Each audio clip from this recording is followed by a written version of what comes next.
Hello, I want to talk about the habits dealers have of dividing sets and pairs, and um, commercially, sometimes a customer will wish to buy two chairs, for example, out of a set of six, and they might be the best two chairs. The other ones might be shabby or repaired.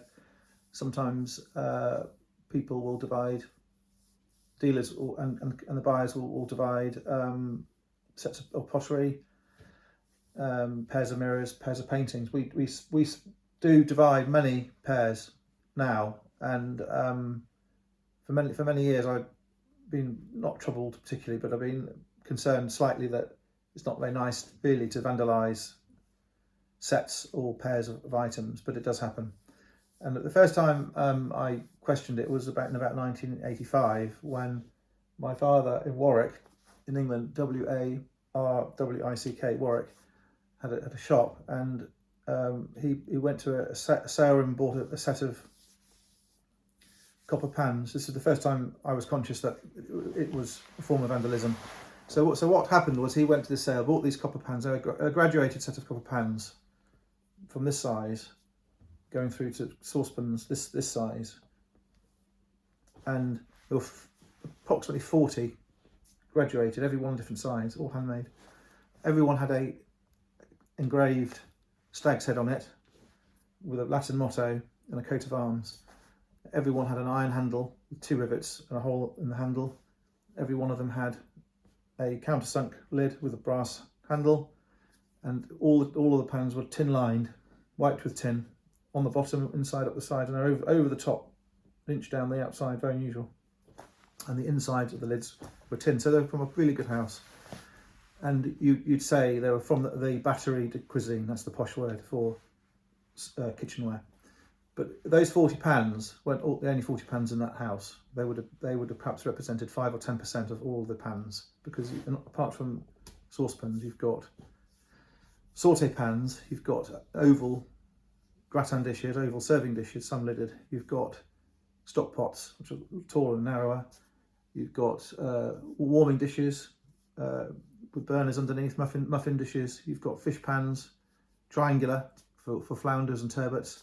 You've got salmon kettles. You've got circular copper moulds for cakes, individual pudding moulds, ice cream making devices, game pie molds with shaped sides, jelly moulds. You can imagine.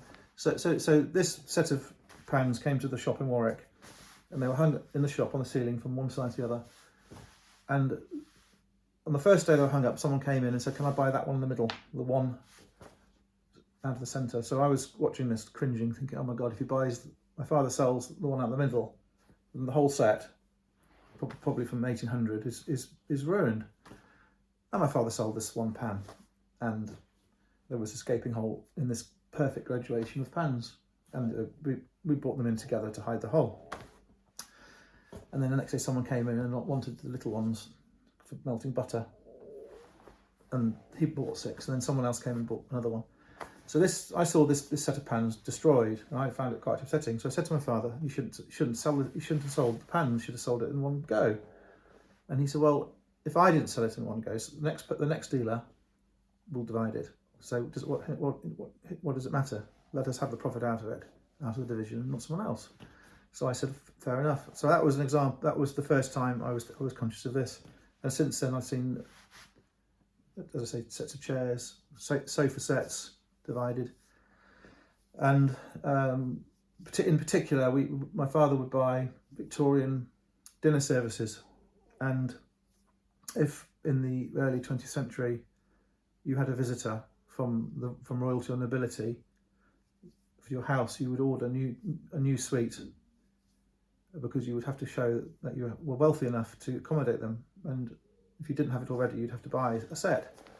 And in England in 1880 or 1920, it wasn't a matter of having a bowl and a dinner plate and a knife and fork. You had to have 5 sizes of dinner plate. You had to have crescent dishes of different sizes, side dishes. You had to have plates with underplates. You had to have tazzes and comports and stands for cakes. You had to have coasters. You had to have glasses and all the rest of it, and all the cutlery. And this very thick, heavy Victorian pottery would often be impressed on the bottom. It would often be painted with gold or with just glaze. And a dinner plate was big and chunky. And again, rather like the saucepans, the time came when no one wanted those dinner sets or tureens. Some had holes in lids for ladles, some didn't, and people didn't want the tea sets either. It's a whole other type of pottery, and the stuff would end up in the sale rooms and in boxes. And again, my father would buy these sets of dinnerware. Some of it you could tell had never been used, and it would get taken to the shop in tea chests, carried by two men because it was so heavy, and it would be stacked up, and there'd be a line of pottery from one service 30 foot long, with all the sizes of the plates and all the cups and all the bits and pieces. And again, someone would come in and say, well, I want to buy the teapot, but I don't want the coffee pot. They'd come in and say, I just want 6 plates. They might come and say, I just want 2 bowls, or I just want the gravy boats, but I don't want the sauces for the gravy boats. So again, it was a form of vandalism, which was a commercial reality and a commercial necessity. And it still goes on now. This week, someone asked me to divide a pair of pillars. He previously bought one of a pair of statues because he only had room for one. So that pair of statues was cut. So these are the choices we have, and it's sad really, but it's just one of those things. Thank you.